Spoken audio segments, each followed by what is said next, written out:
How much does Europe spend on justice?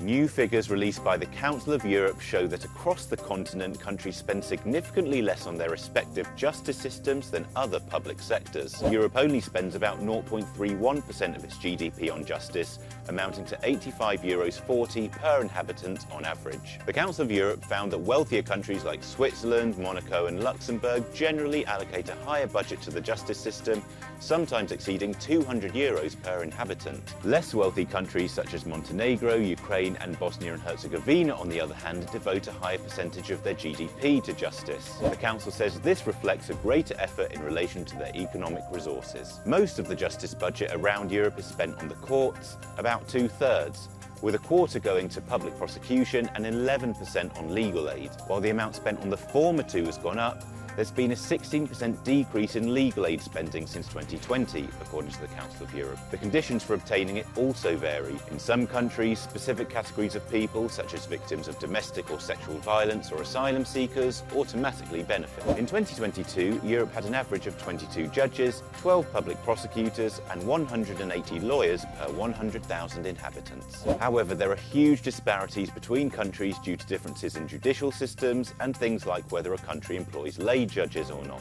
There are more women judges and prosecutors than men across Europe, 57% and 54% respectively. And the Council says that even though the glass ceiling is still very much a reality, the proportion of women in the highest positions continues to rise. In terms of access to justice, 44 Council of Europe countries offer free online access to legal text and case law, but only 3 provide free access to the courts. For more, take a look at our website, euronews.com.